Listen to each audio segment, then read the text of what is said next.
All right, here we are, our daily fuel. And we are at the continuing Apostle Paul testimony tour. What's going on? Well, the Apostle Paul, who was there in Acts chapter 7 when Stephen was stoned to death, the first martyr, says the Apostle Paul was there. He was standing there and he was holding the cloaks of the young men who were doing this deed. The Apostle Paul was committed to getting rid of Christianity. He was going to wipe it out completely. And so he's a persecutor of the church. And it says in Acts chapter 7 that after Stephen was martyred, it said a great persecution broke out against the church. And the Apostle Paul, he begins to pursue these people even to other countries. He pursues them to Syria, to Damascus. That's the oldest inhabited city in the world. Chases them there. And on the way there, he gets converted. So we said that the book of Acts goes chapters 1 through 8, all around the city of Jerusalem, the Jewish people, Peter. So chapter 9, the Apostle Paul gets converted. In chapter 10 through 28, it centers largely around the Gentile people outside of the city of Jerusalem and around the Apostle Paul. So one of the things that happened in Paul's conversion is the Holy Spirit told this guy Ananias that what was going to happen was that he was going to pray for him, and his prayer was going to tell him how many things he must suffer. Who told you that when you came to Christ? Oh, let me tell you about all the things you're going to suffer. Let me tell you about the many things you must suffer for my name's sake, that you're going to be a witness to the Jewish people, which he wanted to be. You're going to be a witness to the Gentile people, which he did not want to be, and to the Gentile kings. And now, how would that happen? Would he do a king tour? Would he send out flyers and say, the Apostle Paul wants to come out and talk to kings? No, he gets arrested. And because he is a Roman citizen, none of these governors want to convict him for violating the Jewish religious laws. They're like, that would be stupid. I don't want to end up looking stupid. So they end up passing him from ruler to ruler, governor to governor, just kicking the can down the road. Well, now here he is again after 2 years.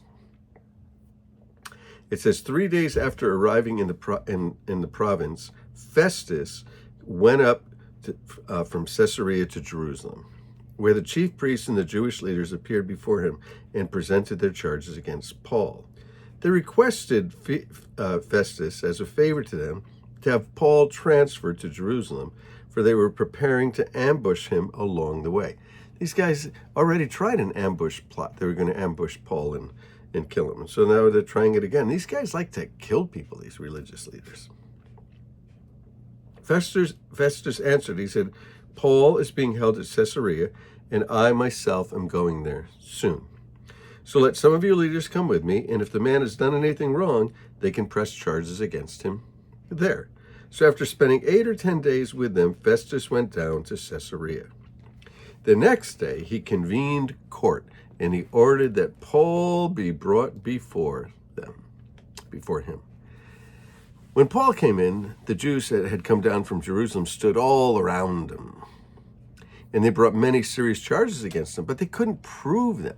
They've been doing this forever. This just doesn't work. And they keep trying it over and over again, wanting to get rid of Paul, wanting the Roman authorities to kill Paul. They would have thought it would be enough. They did this to Jesus, and it turned out terrible for them. There's more followers than ever. And Paul made his defense.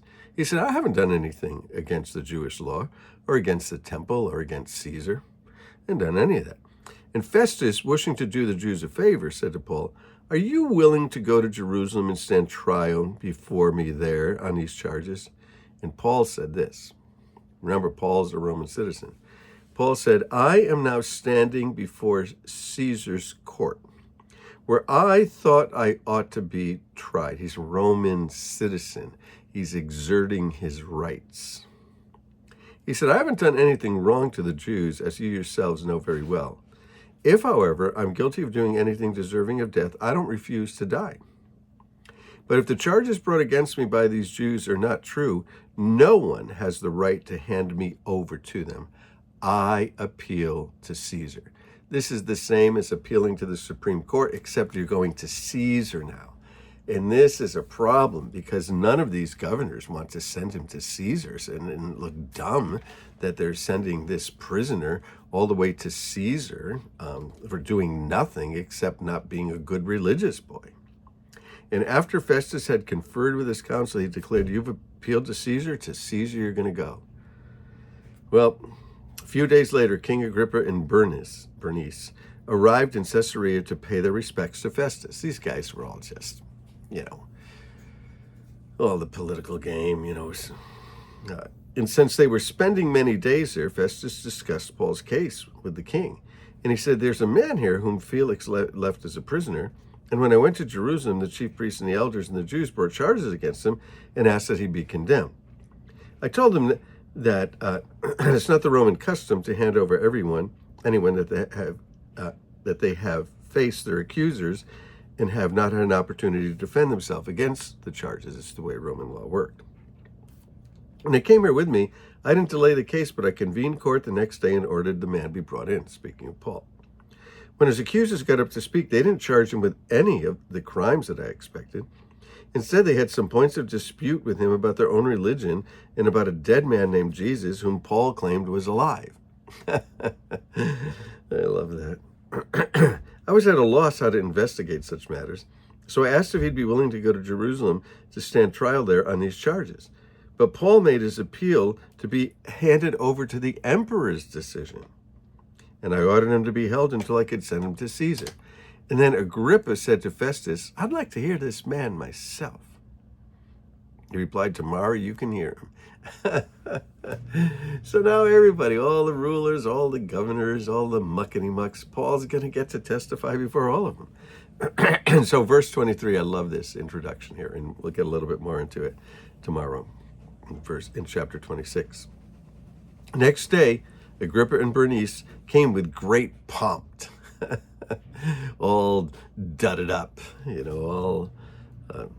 and they entered into the audience room with the high-ranking military officials, dun, dun, dun, dun, dun, dun, dun, dun, and all the prominent men of the city. Whoa, they're all there.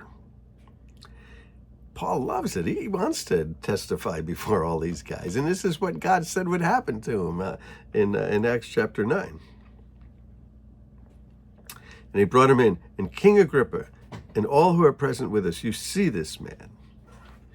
The whole Jewish community has petitioned me about him in Jerusalem and here in Caesarea, shouting that he ought not be able to live any longer. You got to get rid of this guy. I found he's done nothing deserving of death, but because he made his appeal to the emperor, I decided to send him to Rome. Here's the problem. I have nothing definite to write to His Majesty about him. So if you want to look like a fool before Caesar, this is the way to do it. Therefore, I have brought him before all of you, especially before you, King Agrippa, so that as a result of this investigation, I might have something to write. For I think it's unreasonable to send a prisoner to Rome without specifying the charges against him. He's innocent. And these guys are trying to trump up these charges so that he can get killed by Rome, but he's innocent. And this is the same thing that happened with Pontius Pilate. Remember, Pontius Pilate's wife said that he was innocent. The thief on the cross said that he was innocent. Pilate himself said that he was innocent. Pilate sent him to Herod. Herod said that he was innocent. The centurion at the cross said, surely this was the Son of God. And so Jesus was innocent, and they tried to trump up these charges and had him killed, and Pilate gets pushed into this political corner and ends up doing it. And now this guy, he's here saying, I don't want to look like a fool in front of Caesar, sending somebody to him with no charges whatsoever. So how about if we get all the muckety-mucks, all you kings, all you rulers, all you authorities, all you governors, all you lawyers, all you prominent people, let's all get together and see if you can't help me write something to this guy. Well, Paul is like, look at this crowd. Look at this crowd. The prophecy in Acts chapter 9 is definitely coming true, because I'm getting to testify to everybody, and testify he will. We'll see his testimony tomorrow. Hey, bless you guys. Love you. Let's keep moving through the book of Acts and the New Testament.